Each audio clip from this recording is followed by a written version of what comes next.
friends. I probably shouldn't be recording because I'm not feeling too good. I think maybe I'm getting sick.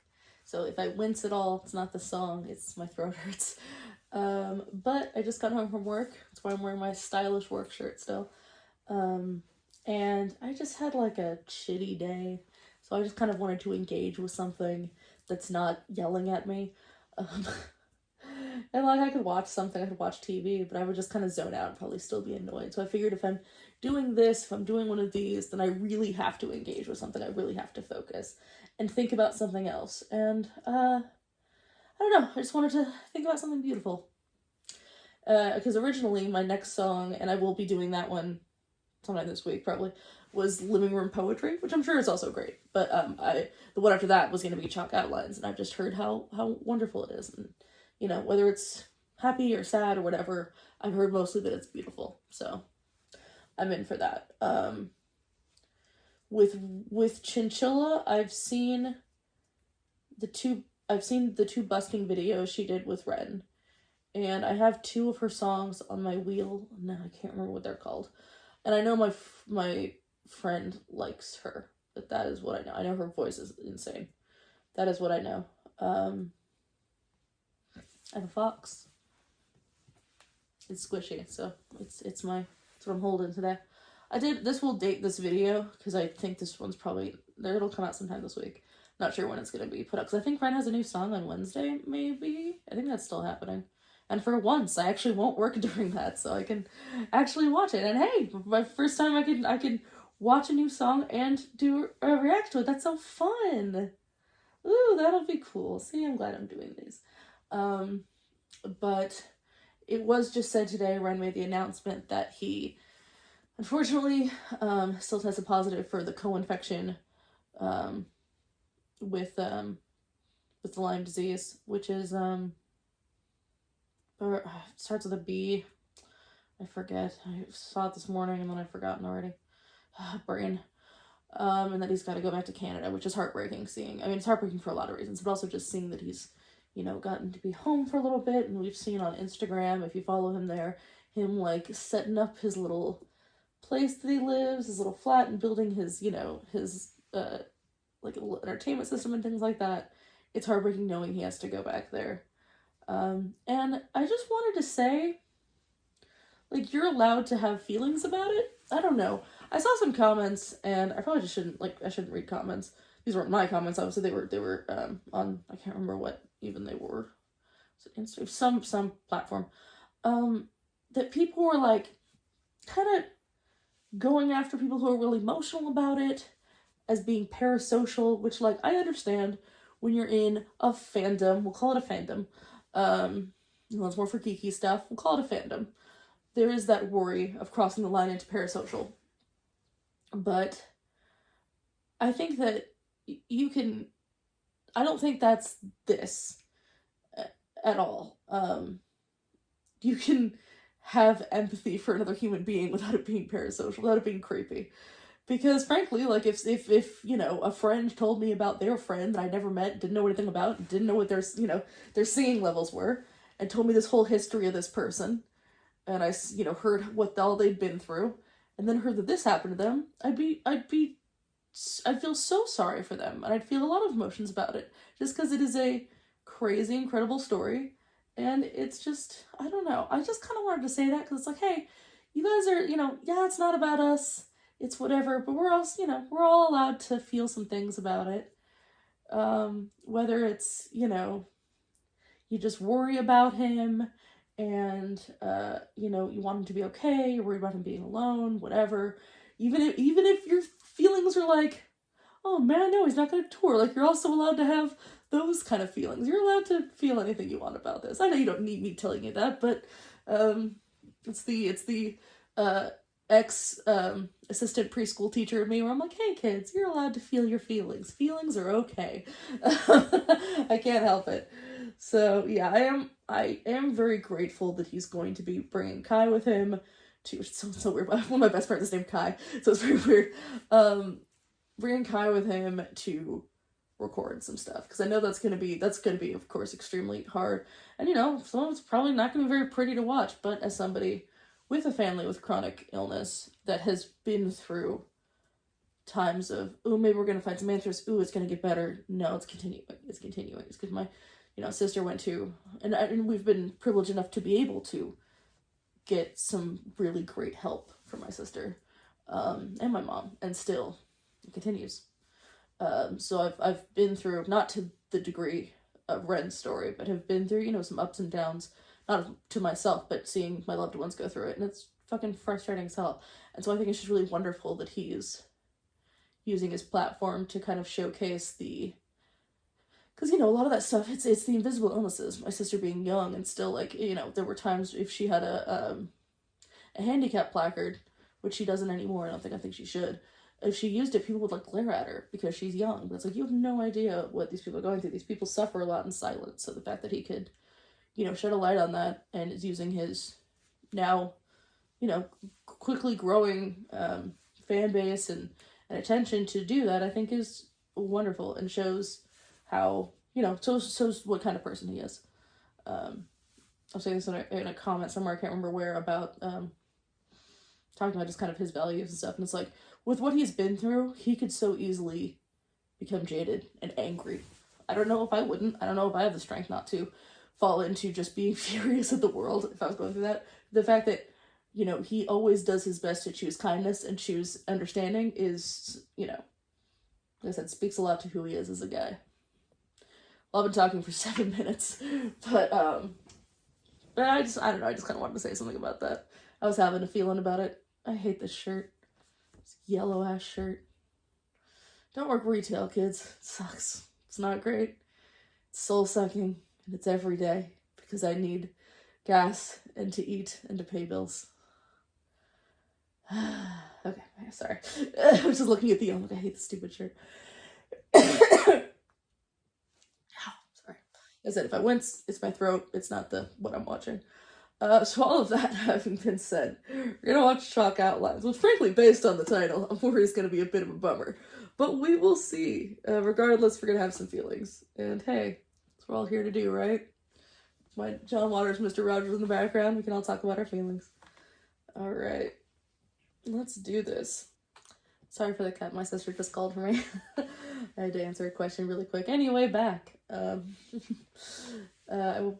think this one's not directed by Sam. I believe this is directed by Luke Flegg, who I think might have been the person who did Animal Flow, but I could be crazy. But I think that name sounds familiar. Anyway, yeah, let's do this.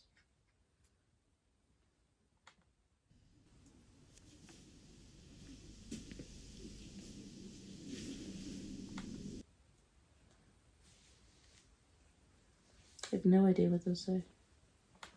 It's an interesting little spot, though. Ancient books and someone's coffee right there. Ooh, we have a clipped on. We have a little lav mic. That means it is live, as it says, but it's lav mic live.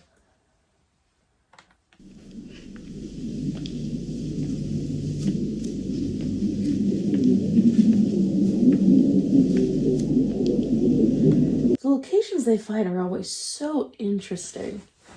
They really are. I had a buddy that used to go, like, urban exploring all the time. She'd always tell me, like, oh yeah, we're hanging out in, like, an abandoned insane asylum and shit like that. And I'm like, I just would fear tetanus.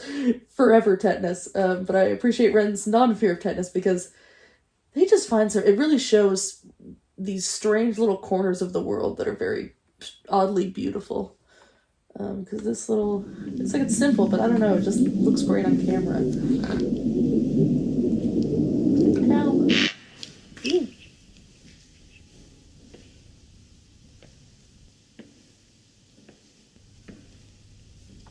The flickering light, is that the way it shut off? Is that just an ambiance thing? Was that I should probably wait before I try to analyze, but it's like, is it flickering? Are we in his mind? Because I don't know.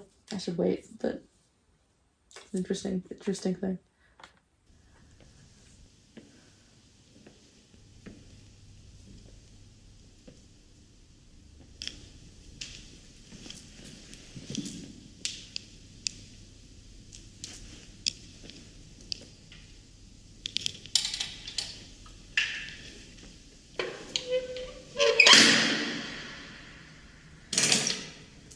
I've stopped so much and I haven't even played it up. I just have to say, I love the sound. I love when films and things like that just let everything just kind of let a moment go like that, with the snapping of the chair and how it just reverberates in the room, because it really, really puts you in that place. And it makes you feel like you were 1,000% there. You can see it, you can hear it, really into it, like you can almost like smell the place. It's just it surrounds you when you just kind of let these moments go like that. And I've just always liked them. I love that. Yeah. Like we can almost feel that chair.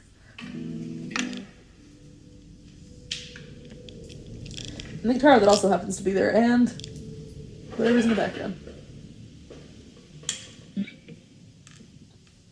You know when you're like wandering down a weird little abandoned hallway and then there's a guitar there? You guys know what's up. You guys have been there.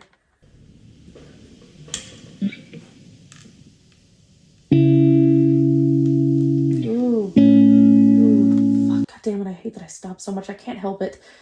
The minute that the first note hits and it goes like soft focus on his hand like that, it not only does it make you feel almost like you're entering a dream state, but it's also just like really making his the hand in the foreground clear as it's like playing the strings. It's just like everything's been very like stark and clear, and you know, the chair being loud, everything's just been like we're in the room, and then they just have that the minute the first notes hit, things start to get kind of soft, and things like now we're watching something. Now we're in a kind of a new world. I don't know if what I'm saying makes sense, but I just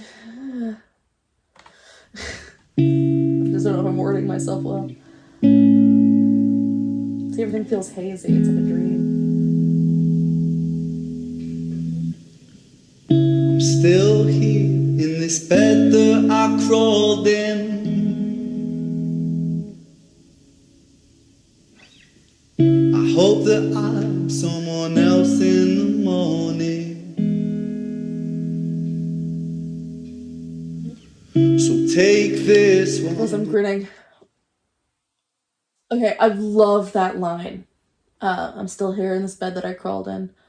I hope that I'm someone else in the morning. Oof, do I feel that. I fucking love what his face just did. I love it so much. I love that stuff. When he does the one line. Hold on, I'm going to play it again and show you. To the people that have all seen this and 100% like are like, yeah, bitch, we know. I don't care. It's new to me, so I'm going to show you anyway. I'm still here in this bed that I crawled in. That little face when he says the line and then looks down and then looks like he wrote this song. We know he wrote this song. He's playing this song. But in this moment, he looks like he's just thinking of the words as he's going. Like it's like they're occurring to him in this moment. I hope that I'm someone else in the morning. There it is again, where he just kind of looks up, like he's thinking about it. His little leg bounces. It's like he's trying to figure out what his next line's gonna be. Oh, I love that. I love that. I sound like a crazy person, but I love that song. It's such a rare thing when people can make you do that in films where you forget you're seeing something scripted. Oh my gosh, calm down. I'm too excited. I've had a rough day. I'm just so happy. I love Shakespeare. Except Romeo and Juliet. We don't talk about Romeo and Juliet in this house. I love Shakespeare. My favorite is Hamlet. I've seen an absurd amount of versions of Hamlet. My favorite one, probably. Yeah, it is. As far as performances of Hamlet go, as far as performance of the main character, is Andrew Scott's. Because he manages to perform things like the to be or not to be speech, which everyone has heard, whether you like Shakespeare or not, you have heard that speech, or at the very least, a handful of lines from it. You cannot escape it. He manages to say that speech while making you believe, even though you know that a zillion people in a zillion different languages for a zillion different years have said those exact same lines. He makes you think that he is just thinking about them right then and there, that he is making them up as he goes, I'm gonna fucking just, all right, boop. whether 'tis nobler in the mind to suffer the slings and arrows of outrageous fortune, or to take arms against a sea of troubles, and by opposing, end them, to die, to sleep, no more, and by asleep to say we end the heartache and the 1,000 natural shocks that flesh is heir to. 'Tis a consummation devoutly to be wished. Surprise, you got bonus Hamlet. But I also think Andrew Scott and Ren don't look alike, but every so often, I think it's in his eyes and his like in this part of his face, kind of reminds me of Andrew Scott a little bit. It's just certain expressions. Anyway, all that to say, I think that's such a great choice, because like this guy, he just stumbles on this guitar. He didn't know it was there when he was looking at all the different books and everything. He seems lost. He sits down, he picks up a guitar, and just starts playing, and then as he's going, he's like thinking of this song, like it's kind of pouring out of him. I hope that makes sense. It does to me, so fuck it. Again, it's hilarious that I'm doing this thing where everyone's... I just, every so often I'll point something out and get so excited in my head. I'm like, everyone knows this. You're the only one here who hasn't seen it. But I understand that's also the point. Okay. I want to see it again. I just love it. And that line is so fucking good. I'm still here in this bed that I crawled in. Oh no, it's like 20 minutes already. I hope that I'm someone else in the morning. What should I say next?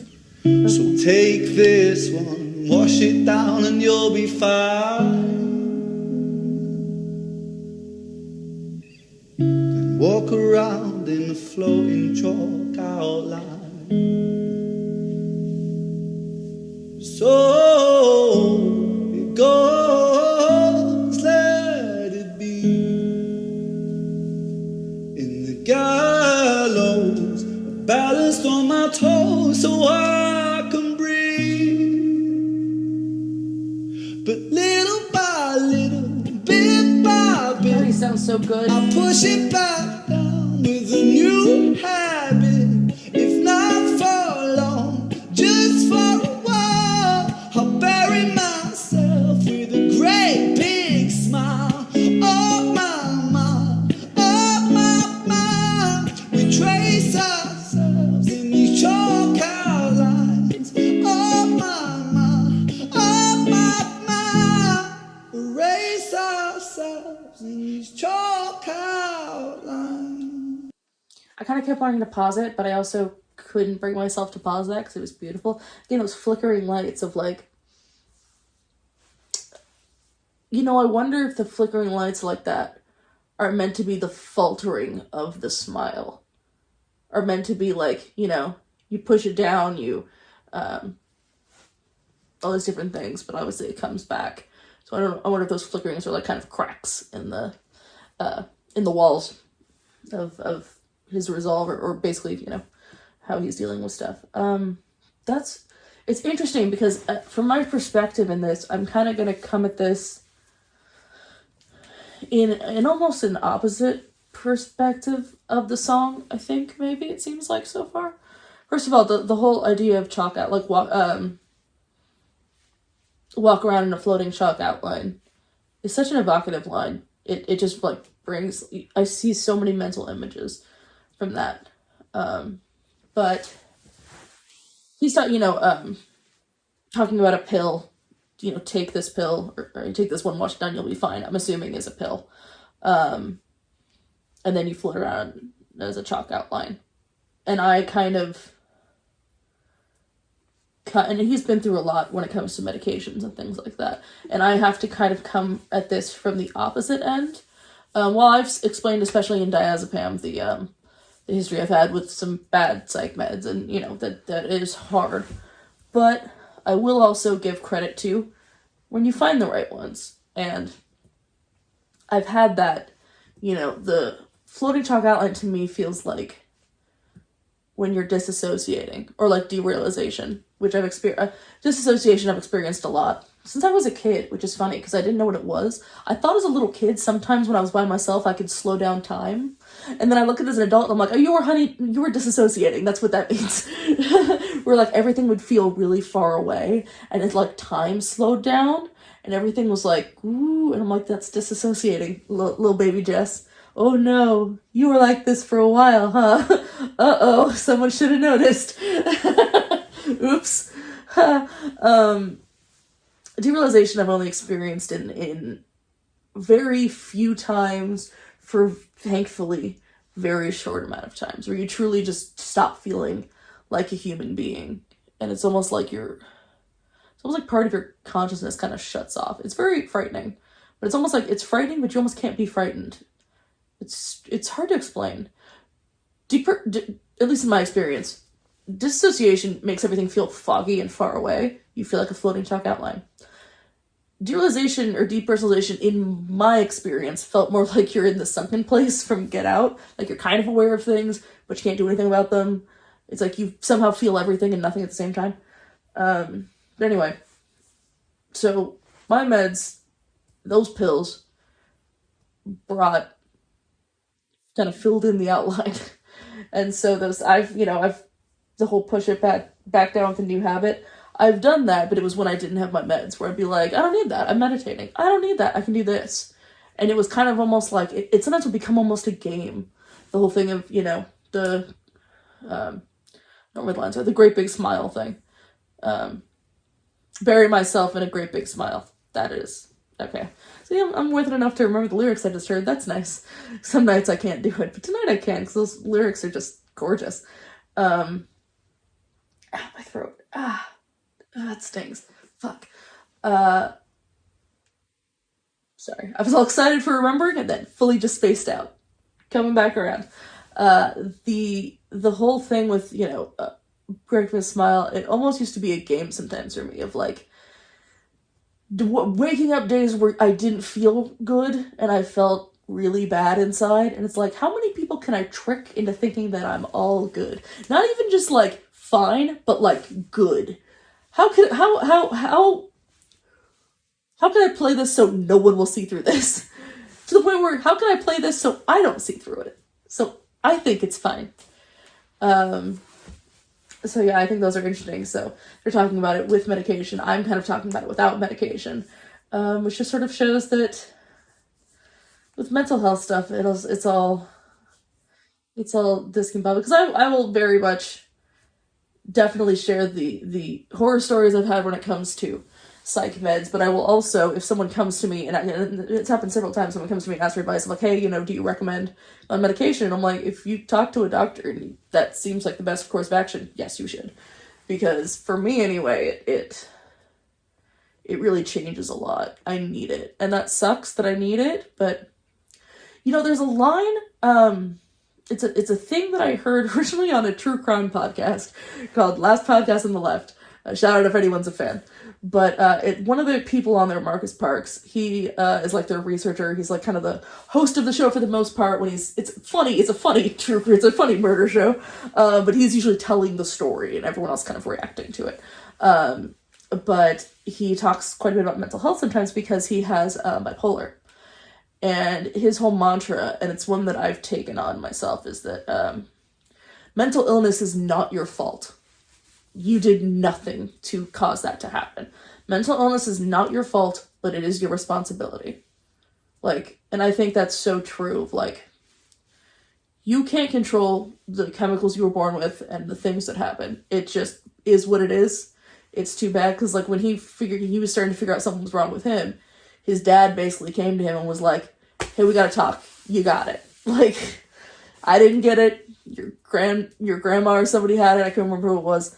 It's just it skipped. We were hoping you didn't, but you got the thing. You got bipolar. We got to do something about it. So that's it.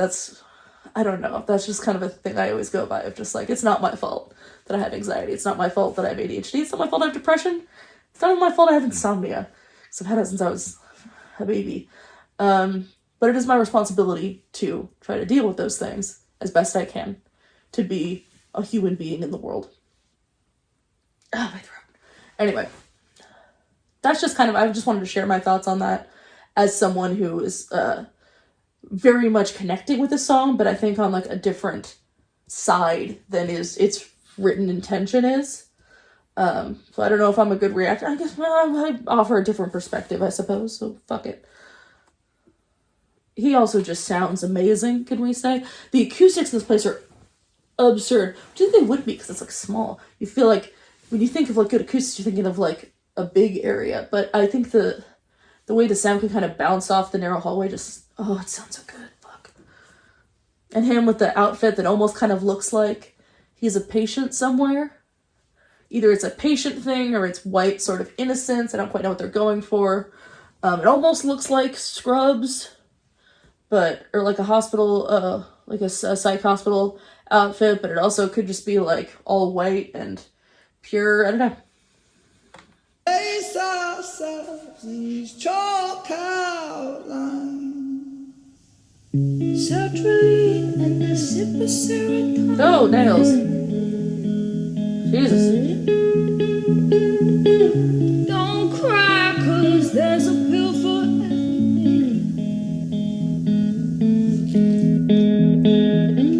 Take this one, wash it down and you'll be fine.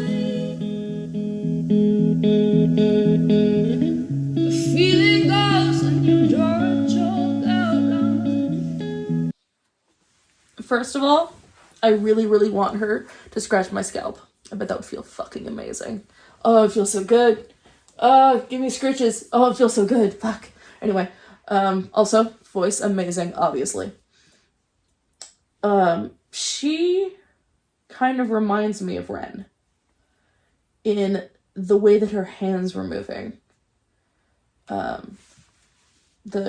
She's kind of, she's shaping the music as she's singing, and also kind of reinforcing the lyrics. And at the very end, where it was, what the hell line was it?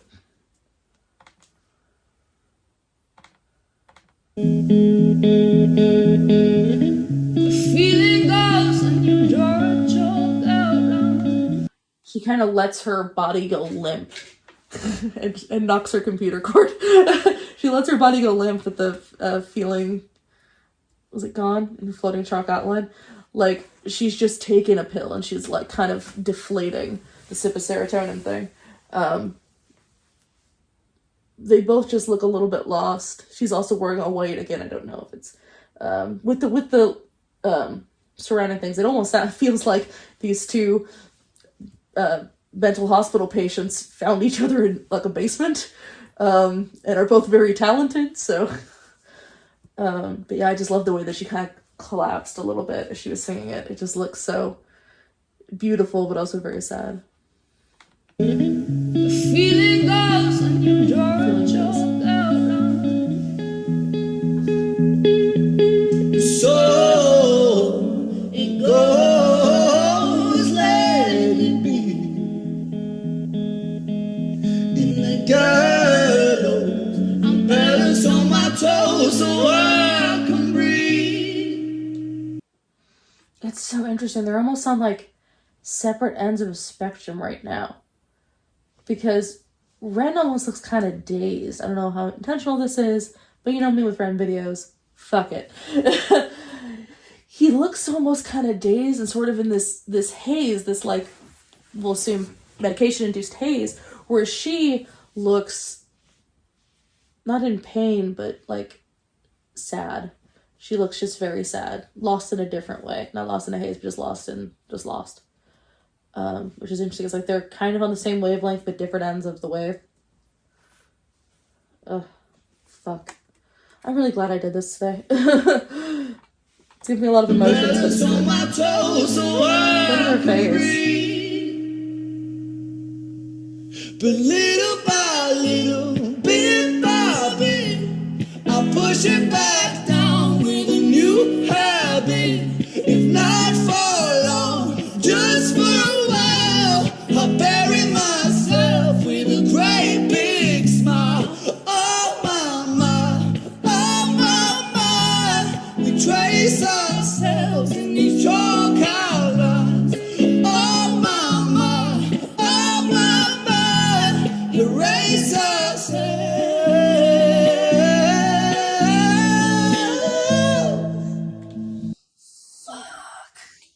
For a minute, it almost looked like Ren was trying not to smile because it was just sounding so good. Maybe that was just me.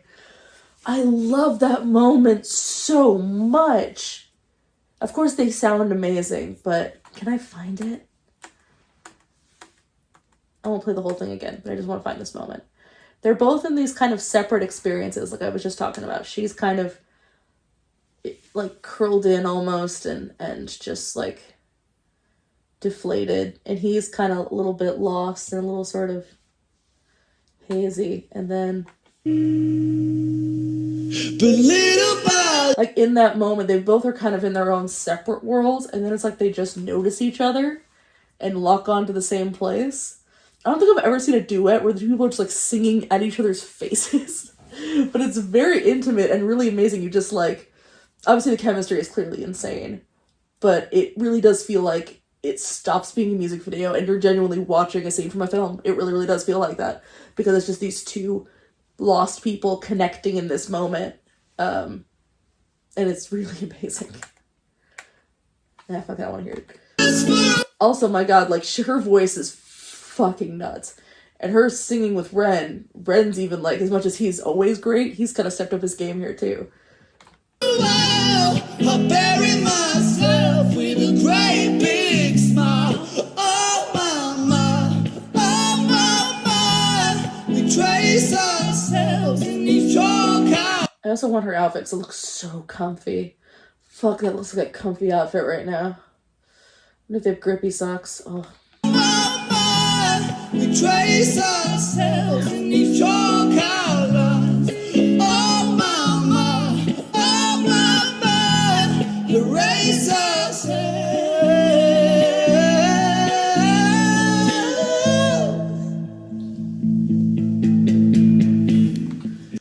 Oh, they're doing such a good job acting.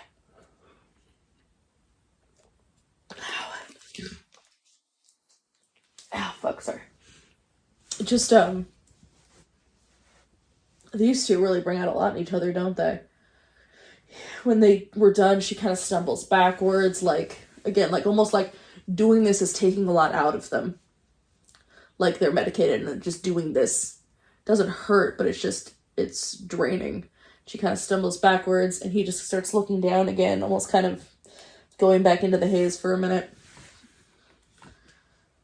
See, he just kind of deflates. His eyes are open, so he's kind of like this.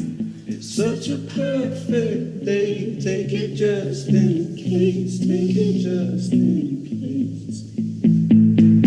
I'm scared of being okay, 'cause all things change. All things change.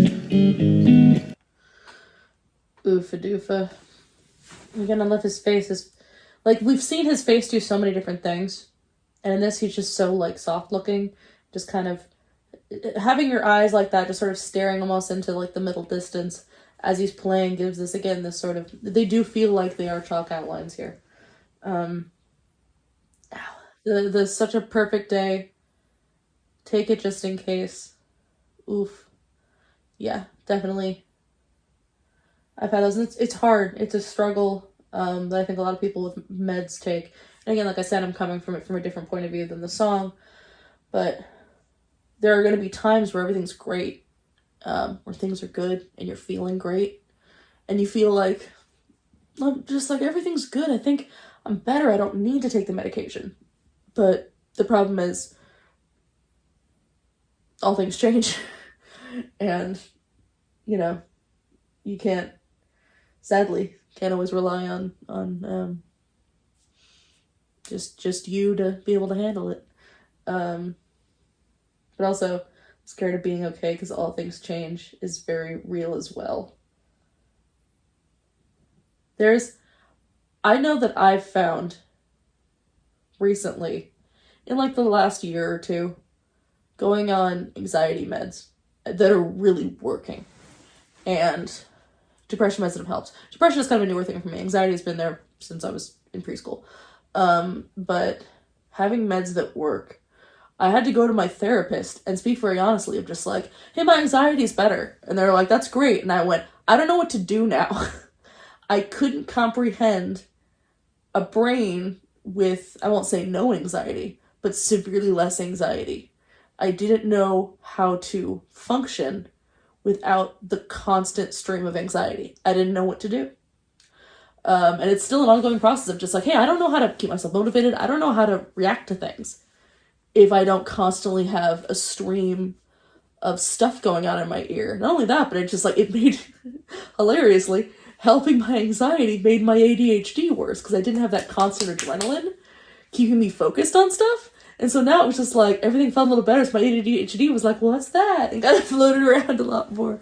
So it's hilarious. You always got to keep a balance. But, you know, I'm scared of being okay because all things change is a lot. And even the thing of, I've had plenty of times in my life of, you know,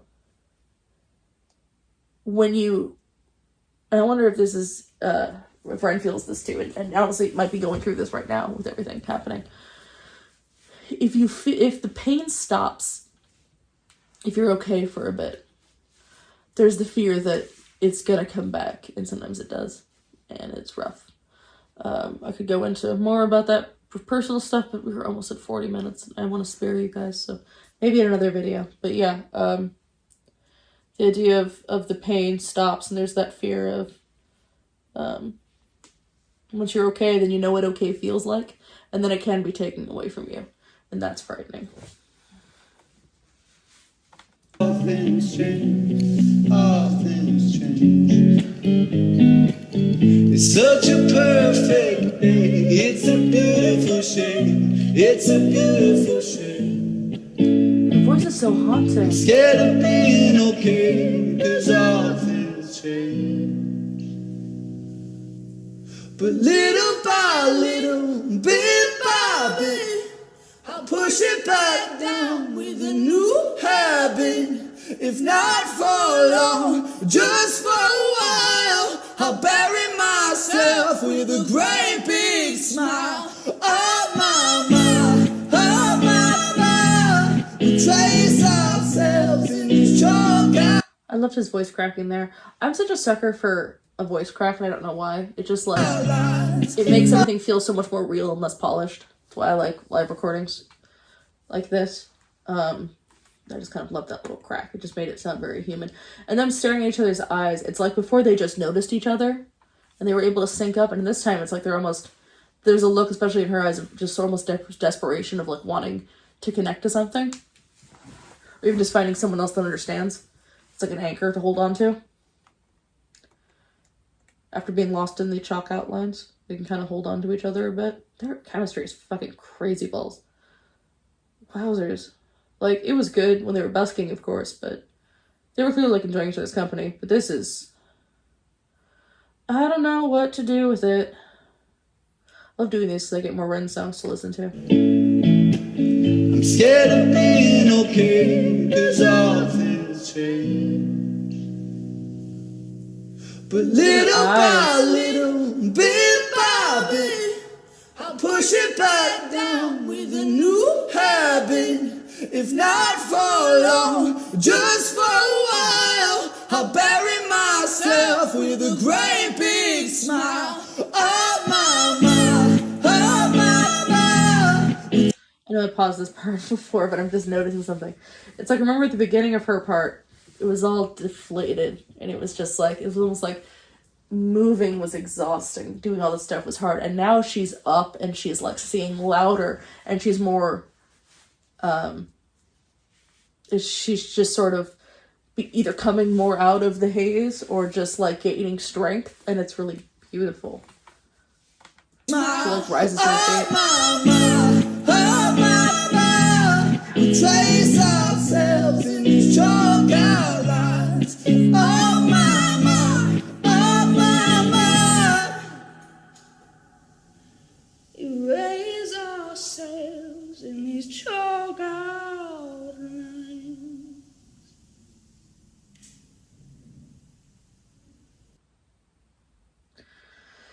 That was pretty. That was real pretty, guys. That was really, really fucking pretty. Oh, man. Oh, I am glad I did that. That was nice. Also, so the last video, which I haven't posted yet, I know is like 40 minutes. And this one's like 40 minutes. I promise this will not be the new normal. I hope.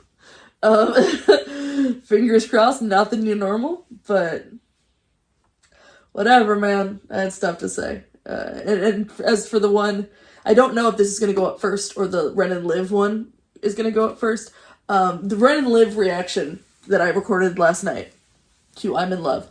I have no memory of recording because I was on about 25 minutes of sleep. I do not remember what I said. I remember the songs. I listened to it like 5 times since last night. I do not remember the recording process, nor do I remember anything I said. And I almost want to listen to it to figure out what the fuck, but I apparently edited it last night, so it's ready to go up. So I want to respect the, I want to respect the wishes of sleep-deprived me, of no sleep Jess, and just sort of release her video without observation. So sorry for whatever that ends up being. Hey, you get to see my dark passenger, the sleepless me. Alright, that is all for today, guys. If Ren does end up coming out with a new song on Wednesday, which I'm pretty sure is happening, I will happily react. Very excited. And that is all. Bye, everybody. I'm gonna go take some NyQuil. Woo! NyQuil party!